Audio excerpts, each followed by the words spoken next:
आप जानते हैं कि आपकी ज़िंदगी में जो बड़ी बड़ी समस्याएं हैं वो महादेव का नाम लेने से तुरंत चुटकी बजाकर दूर हो जाती है। कैसे आपको बताती हूँ। पहले नमस्कार, सुस्वागतम, वेलकम, अभिनंदन। मैं हूँ आपके साथ आपकी अपनी होस्ट दोस्त डॉक्टर वायरा की। आपका स्वागत अभिनंदन करती हूँ आपके, मेरे और माता रानी के इस खूबसूरत से यूट्यूब चैनल पर। कैसा है मेरा ये संसार। आप दिन दुगनी रात चौगनी तरक्की करे हुए होए। सुबह की राम राम। माता रानी की असीम कृपा मेरे संसार और परिवार पर सदैव बनी रहे। क्या आप जानते हैं कि ओम नमः शिवाय का जाप महादेव को प्रसन्न करने के लिए एक सीक्रेट तरीका होता है। भोलेनाथ को प्रसन्न करने के लिए किसी भी तामझाम की जरूरत नहीं है, वो तो केवल सच्ची श्रद्धा और भाव के भूखे हैं। शिव पुराण के अनुसार ओम नमः शिवाय केवल एक मंत्र नहीं बल्कि ब्रह्मांड की संपूर्ण सकारात्मक ऊर्जा का केंद्र है। समझे आप। इसे पंचाक्षरी मंत्र भी कहा जाता है, जो हमारे शरीर ब्रह्मांड के 5 तत्वों जैसे पृथ्वी, जल, अग्नि, वायु और आकाश को संतुलित करता है।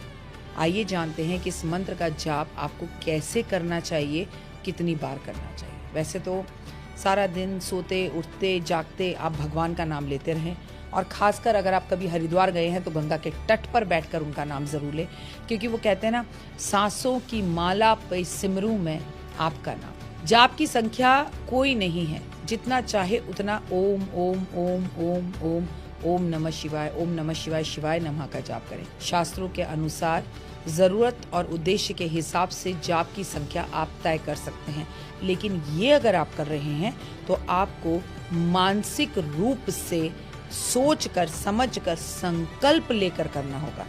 अगर आपको मानसिक शांति चाहिए और डेली रूटीन के लिए रोजाना के काम से कम आपको 108 बार एक माला पर जाप करना चाहिए। इससे मानसिक तनाव कम होता है और घर में पॉजिटिविटी आती है। सबसे बड़ी बात, आपके जीवन के अंदर एक ठहराव आता है, जो आजकल हमारे ज़िंदगी में ठहराव नहीं है। किसी खास मनोकामना के लिए अगर आप अपनी कोई विशेष इच्छा पूरी करना चाहते हैं तो 1.25 लाख जाप आपको इस मंत्र का करना चाहिए, और ऐसा करने से आपको जीवन के अंदर बड़े चमत्कार दिखते हैं। अब आपको ये देखना होगा कि रोज आप 20 माला कर रहे हैं, 25 माला कर रहे हैं, कितने दिन में से पूर्ण कर पा रहे हैं, लेकिन जो भी करना होगा पहले हाथ में जल और अक्षत लेके, संकल्प लेके करना होगा। सुनिए, सुनने में बड़ा विचित्र और मुश्किल लगता है पर बड़ा आसान हो जाता है। संकट हो, डर हो, उससे मुक्ति चाहिए। अगर मन में अशांति है या किस अनहोनी का डर है, डर, घबराहट और बेचैनी तंग कर रही है, तो आपको 1008 बार जाप करना चाहिए। आपको तुरंत साहस महसूस होता है। समय कितना भी लगे, लेकिन आप कितने समय में करेंगे ये आपको सही तरीके से जान लेना चाहिए। जाप की सही विधि, इन बातों का ध्यान रखना चाहिए। मंत्र को पूरा फल मिले, इसके लिए सही तरीके से जाप करें। आपको सबसे अच्छा समय ब्रह्म मुहूर्त बताया गया है। सुबह 3 बजे से लेकर 6 बजे के बीच में अगर संभव हो सके तो ये जाप करें, या फिर शाम को 4 बजे से लेकर 7 बजे के बीच में प्रदोष काल में जाप करें तो बहुत लाभ होता है। कभी भी सीधे जमीन पर बैठकर जाप ना करें, कुशा या ऊन के आसन पर बैठकर ही जाप करें। शिव का जो अंश है वो रुद्राक्ष की माला से किया जाए तो बहुत ही ज्यादा प्रभावशाली होता है, और 5 मुखी रुद्राक्ष की माला हो तो और भी उत्तम। रुद्राक्ष की माला असली होनी चाहिए। जाप करते समय आपका चेहरा पूर्व या उत्तर दिशा की तरफ होना चाहिए।